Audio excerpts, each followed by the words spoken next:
Bonjour et bienvenue à Question d'actualité. Aujourd'hui, nous discuterons de l'importance des rites dans nos vies individuelles et collectives avec le père Gabriel Ringlet dans le cadre de la publication de son livre « Des rites pour la vie ». Mais avant, l'Amérique latine s'invite dans notre actualité.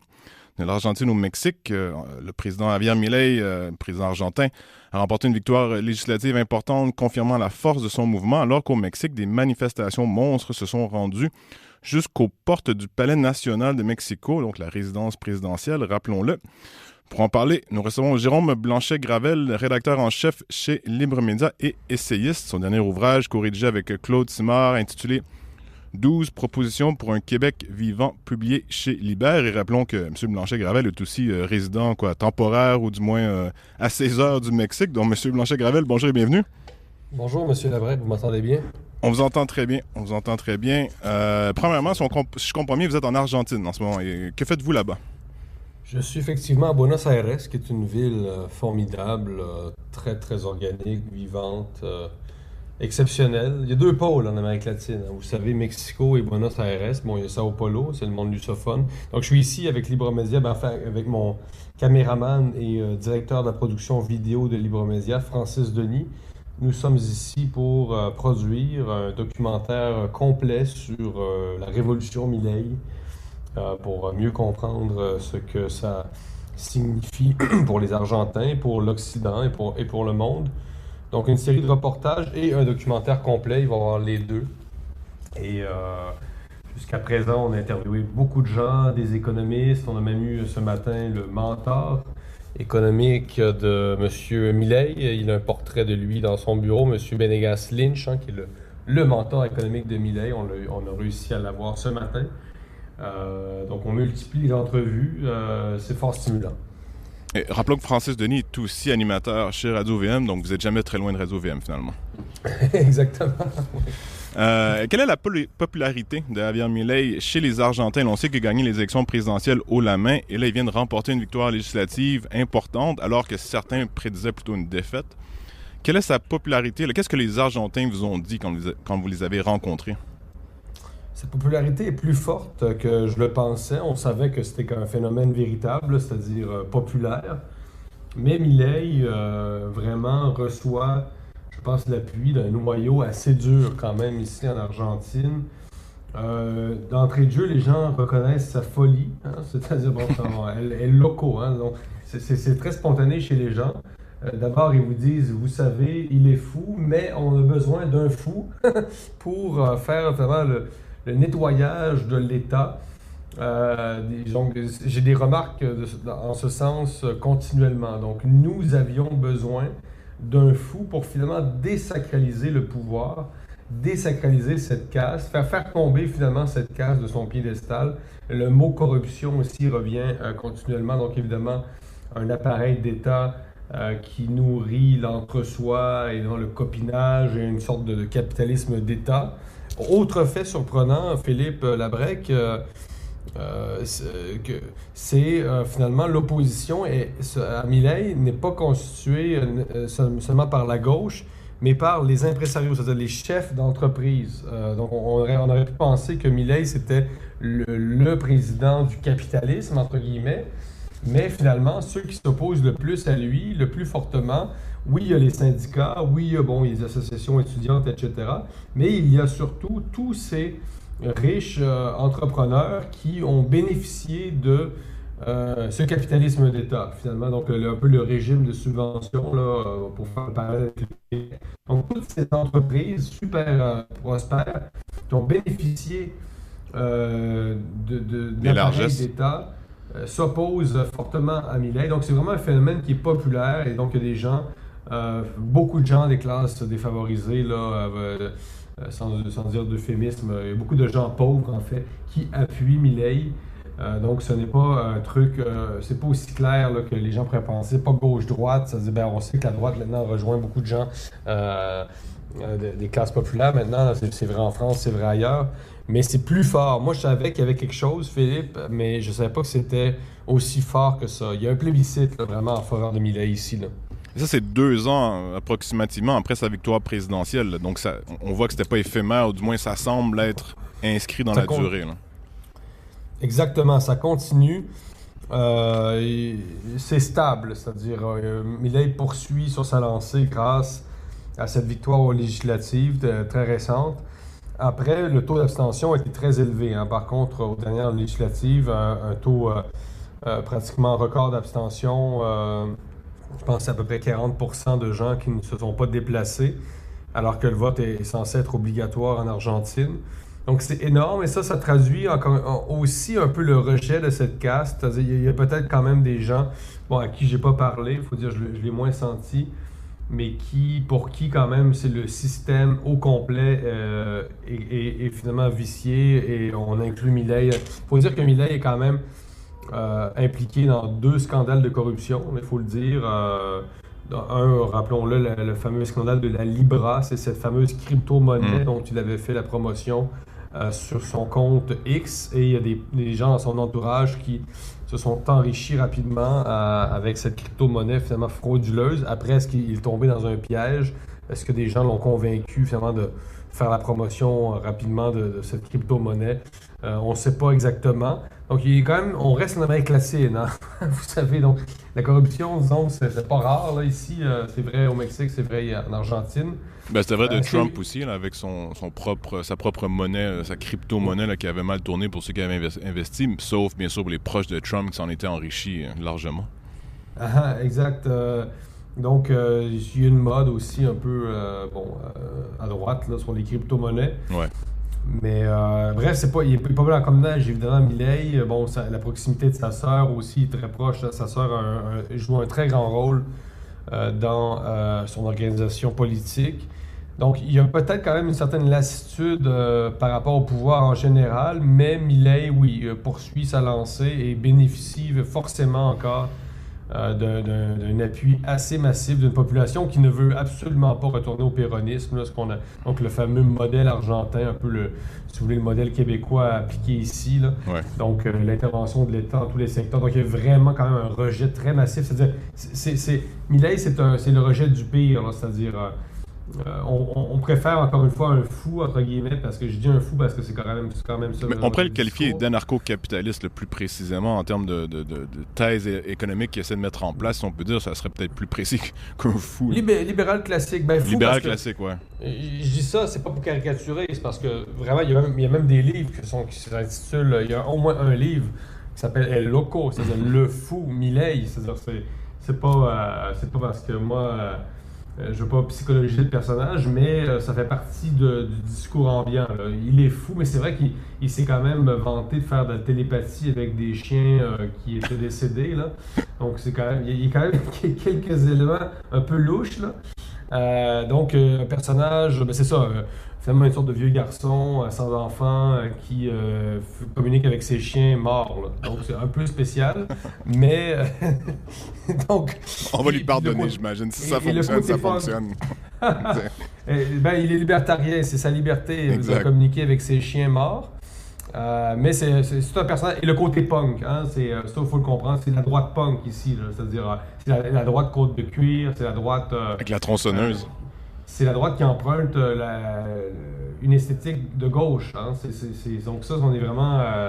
Ça aussi, il faut bien le comprendre. Donc, une droite très subversive qui fait des concerts rock, etc., dans des grands stades. Récemment, Milei a même pris le micro pour chanter une chanson, plusieurs chansons, dont une en hébreu. Ça lui est beaucoup reproché sur son appui à Israël. On lui reproche constitutionnellement à droite, en Amérique latine. Donc c'est tout un personnage. Bon, ça valait la peine, honnêtement, qu'on vienne ici pour documenter tout ça de manière sérieuse, hein. Mais juste avant de passer au Mexique, il a mis des réformes qu'on pourrait qualifier, là, j'ai dit anarcho-capitalistes, mais essentiellement qui veulent réduire l'inflation drastiquement et revenir à l'équilibre budgétaire par des coupes massives dans l'État et dans les dépenses publiques. Là, je résume la chose très brièvement ici, mais les réformes sont majeures. Est-ce que, économiquement parlant ou socio-économiquement parlant, à votre avis, étant sur place, ça semble fonctionner? Ben, ce que nos intervenants nous disent, c'est que oui, ça fonctionne.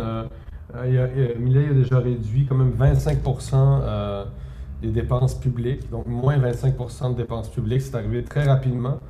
Bon, c'est sûr qu'on a des intervenants quand même un peu plus à droite qu'à gauche, on essaie de parler à tout le monde. Mais les changements sont concrets. Effectivement, il y a déjà, mais il a déjà réussi, en fait. Il faut le dire, on peut le reconnaître. Il a déjà réussi à réduire considérablement l'inflation, etc., à redresser, au moins en partie, l'économie argentine. Parce que c'est vrai, les réglementations et ce capitalisme de connivence, ce capitalisme de copinage au sommet de l'État est inacceptable, en fait. C'est-à-dire, il fallait rétablir en Argentine un véritable marché ouvert et libre. Il a également attiré des investissements étrangers en Argentine. Après, bon, on lui reproche son alignement sur les États-Unis, peut-être même un agenda de fournir des matériaux critiques bon, pour l'intelligence artificielle aux États-Unis. Ça, c'est une rumeur qui court. C'est-à-dire qu'avec Trump, il aurait dit à Trump finalement qu'il allait s'arranger pour que les États-Unis aient ces fameux minéraux critiques, Ouais. notamment pour l'intelligence artificielle. Donc, c'est complexe, c'est quand même tout un casse-tête, là. Mais oui, moi je le pense sincèrement, puis je l'ai entendu souvent. Oui, Milei, sur le plan économique, son bilan, il est bon. Parfait. Passons au Mexique. On parle d'une cinquantaine de villes marquées par des manifestations de plusieurs milliers de personnes le 15 novembre dernier. Il faut mentionner d'ailleurs que celles-ci, les manifestations, se multipliaient depuis le début du mois de novembre déjà. L'enjeu de la sécurité étant l'enjeu principal de ces manifestations. Là, le Mexique, là, d'après un rapport que j'ai lu juste avant l'entretien, aurait subi 300 000 meurtres à peu près au courant des 10 dernières années.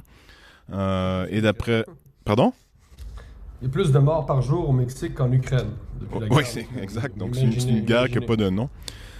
Et bien sûr, les cartels de la drogue et du trafic humain, maintenant, sont impliqués dans tout ça. On ne parle même pas des kidnappings, la corruption endémique au pays. Pouvez-vous nous décrire la situation actuelle et comment est-ce que les manifestations ont commencé? Comment est-ce que tout ça a pris forme? Et pourquoi est-ce que c'est significatif, en fait, pour le Mexique? Vous savez, au Mexique, les gens ont peur de disparaître. C'est-à-dire, Quotidiennement. quotidiennement, il y a 10 personnes qui disparaissent par jour au Mexique. Et c'est absolument hallucinant. Dans chaque ville du Mexique, vous allez au Zocalo et vous apercevez un tableau avec des gens disparus. Dans chaque ville du Mexique, il y a 300 000 personnes disparues au Mexique. C'est complètement délirant. C'est presque la ville de Québec. Mm. Et je vous dis, ça fait partie du quotidien des Mexicains. Tu sais, au Mexique, on dit cuídate, c'est-à-dire fais attention à toi. Mm. Mais le cuídate au Mexique, c'est pas juste une expression, là. C'est-à-dire quand votre femme prend un taxi au Mexique, il y a une possibilité qu'elle disparaisse, là. On est quand même là. Puis bon, moi j'adore le Mexique, là, mais le Mexique traverse une crise de la sécurité qui est historique. C'est lié au changement de route de la cocaïne. Les États-Unis ont bloqué la route de la mer finalement. Et depuis que la cocaïne ne transite plus par les Caraïbes, la mer, mais par le territoire mexicain, le Mexique s'est transformé finalement en narco-État. C'est-à-dire que la production de cocaïne n'est pas vraiment au Mexique, c'est en Colombie encore en grande majorité, mais la cocaïne transite par la voie terrestre au Mexique. Donc ça, il faut bien comprendre ça. Donc depuis ce temps-là, ça va à peu près 30 ans de ça, le Mexique atteint des niveaux de criminalité absolument incroyables. Et le narco, c'est pas seulement la personne qui vend de la drogue, c'est la personne qui fait de l'esclavage. Mm. C'est-à-dire, au Mexique, les cartels kidnappent des gens pour les réduire en esclavage. Donc évidemment, il y a un côté trafic sexuel, mais il y a un côté seulement forcer des gens à travailler dans des champs finalement et à faire des travaux. Il y a même une guerre autour de l'avocat, l'or vert. Donc c'est très compliqué. Donc en gros, actuellement, il y a eu un ras-le-bol face au gouvernement qui est accusé de laxisme parce que la politique de Morena, le parti Movimiento de Regeneración Nacional, le mouvement de régénération nationale de Andrés Manuel López Obrador, le prédécesseur de la présidente actuelle Claudia Sheinbaum, la politique de Morena, c'est ce qu'il appelle abrazos no balazos. Ça veut dire des câlins et non des balles pour les narcos. Donc, c'est la politique du laisser-faire. On laisse le narco prospérer et on essaie de s'attaquer aux causes dites sociales, socio-économiques de la pauvreté en espérant que ça réduise la criminalité. Mais dans les faits, ça ne fonctionne pas comme ça. Donc, c'est très compliqué, mais oui, le Mexique est un pays extrêmement dangereux, moi que j'adore, mais que je conseille pas vraiment au commun des mortels. Et chaque fois que moi j'entends des gens dire je me suis fait un road trip au Mexique avec mon sac à dos, je capote, là. Je dis, la personne qui fait ça aux cheveux blonds, là, a frôlé la mort à peu près Tu deviens 26 une cible. fois sans le savoir. Ah oui, Ouais, mon Dieu, c'est ça. c'est extrêmement dangereux. Mais certains ont mentionné que le Mexique aurait besoin d'un traitement choc à la Bukele, là, au Salvador. Rappelons que Bukele a quoi, mis en prison à peu près tous les gangs criminels, narcos et compagnie, tout d'un coup, de façon un peu expéditive. Mais bon, ça semble avoir fonctionné. Là. Maintenant, c'est un havre de paix, si je peux dire, ce pays. Mais est-ce réaliste pour un pays comme le Mexique? Oui, c'est une question qu'on me pose souvent. Est-ce que le Mexique pourrait se doter d'un Bukele? Moi, je pense que c'est moralement souhaitable, mais concrètement improbable. Parce que le Mexique, d'abord, c'est très grand. Et c'est très populeux. C'est-à-dire le Salvador, c'est un pays de 6 millions de personnes. 6 millions de personnes concentrées sur un petit territoire, un tout petit pays d'Amérique centrale. Alors que le Mexique, c'est un monstre, un géant, en fait. D'abord, c'est grand comme la Russie en population. Donc, c'est 130 millions de personnes réparties sur un territoire très grand avec une frontière avec les États-Unis, etc. Un territoire assez poreux. C'est pas vrai que le mur est hermétique, mais absolument pas. Il y a des gens qui traversent les deux côtés chaque jour par milliers. Donc, c'est extrêmement compliqué. En fait, c'est probablement impossible de contrôler, c'est-à-dire le Mexique. Le Mexique est trop grand et trop vaste, et les imbrications entre le pouvoir et le crime sont trop complexes, remontent à trop loin. Donc, je ne sais pas comment un dirigeant pourrait prendre le contrôle du Mexique, qui est une fédération aussi, un Mexique, le nom officiel. Vous savez, c'est les États-Unis du Mexique, hein, Los Estados Unidos Mexicanos. C'est-à-dire, c'est la République mexicaine, mais ce sont surtout les États-Unis du Mexique, sur le modèle fédéral américain, finalement. Donc, il y a toute la constellation de gouverneurs, etc. Donc, est-ce que, plus réalistement, un gouverneur pourrait peut-être faire le ménage dans son État à lui, mais faire le ménage dans tout le Mexique, avec toute sa diversité, sa complexité. Puis, vous savez, il y a des Mexiques, hein, le Mexique du Nord, très industrialisé, très gringo, finalement, où on joue au baseball, aucun rapport avec le Mexique du Sud, Oaxaca, Chiapas, qui est très autochtone, beaucoup moins industrialisé. Donc, tu as toute cette pluralité aussi de culture, finalement. C'est un empire, hein, le Mexique. Donc, un Bukele, c'est ça, est moralement souhaitable, mais concrètement improbable parce que c'est trop vaste, trop complexe et ça mènerait à une remilitarisation aussi de la société qui poserait problème aussi sur le plan des libertés. Donc, on sait, là, où vous mettez des militaires massivement, en général, il finit par y avoir des exactions, etc.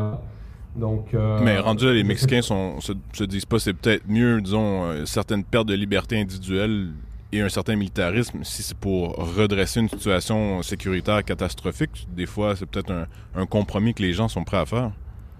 ouais, mais les militaires sont souvent corrompus. Ouais. Euh, Honnêtement, on s'en sort pas. Hein, mais oui, il y a un ras-le-bol. Ça, il faut le mentionner. Donc, il n'y a pas de solution. C'est ça. Les manifestants vont être déçus finalement parce qu'il n'y a pas grand-chose à faire, malheureusement, pour l'instant, ou du moins, ce n'est que mineur. Ben, il faudrait que les États-Unis ouvrent à nouveau la porte, ouvrent les Caraïbes à la drogue. C'est-à-dire, ça dépend des États-Unis. C'est eux qui gèrent ça, finalement, les flux de la drogue. Et il faudrait que les États-Unis, finalement, aient une autre politique vis-à-vis ça. C'est-à-dire, il faut que trouver de nouvelles routes pour la cocaïne. C'est ça la solution. Pour que ça entre aux États-Unis. Il n'y a aucune chance que Parce Trump ça va fasse ça. continuer. Ça sniffe pas à peu près aux États-Unis, C'est sûr, on le mais- sait. Donc, honnêtement, je pense que je pensais pas élaborer ça aujourd'hui, là, mais je pense que si on veut se trouver une solution au Mexique, il faut trouver de nouvelles routes pour acheminer la cocaïne aux États-Unis, puis il faut que les autorités s'arrangent pour que ça fonctionne. Puis, vous savez, les armes à feu au Mexique, c'est-à-dire tout ça vient des États-Unis. Il faut que les États-Unis arrêtent d'envoyer des armes au Mexique comme des malades, là. Mais quand on dit les États-Unis envoient des armes, c'est plutôt des Mexicains qui vont les acheter aux États-Unis et qui les ramènent au Mexique, là, si je comprends bien. Oui, mais il y a un laisser-faire incroyable, Ouais. là, c'est-à-dire, c'est la politique des armes à feu. Vous savez, il y a combien d'armes à feu en circulation aux États-Unis? Ça reste un fléau, là, ça sans jouer la gauche contrôlante. Je pense qu'il y a 3 guns pour chaque Américain aux États-Unis, là. Donc, c'est quand même du n'importe quoi. Donc, il faut que les États-Unis adoptent quand même une politique également à l'égard des armes à feu qui soit quand même plus contraignante, là. Moi là-dessus, je suis pas très pro-armes, là. Donc tout le flux, parce qu'on ne peut pas acheter d'armes en fait légalement au Mexique, là. On ne peut pas faire ça. C'est vraiment juste aux États-Unis. Puis il y a une facilité, puis il y a une complaisance. Donc en conclusion, il y a un ras-le-bol très fort, il y a beaucoup de répression. Ce qui est paradoxal, c'est voir cette gauche finalement qui se croit pacifiste réprimer à ce point-là des manifestants avec violence. Ça fut assez dramatique. Jérôme Blanchet-Gravel, rédacteur en chef chez Libre Média. Donc, il y a un documentaire sur l'Argentine qui s'en vient, libre-media.com. Merci. Un grand merci à vous, merci. Restez avec nous, on parle de rite après la pause.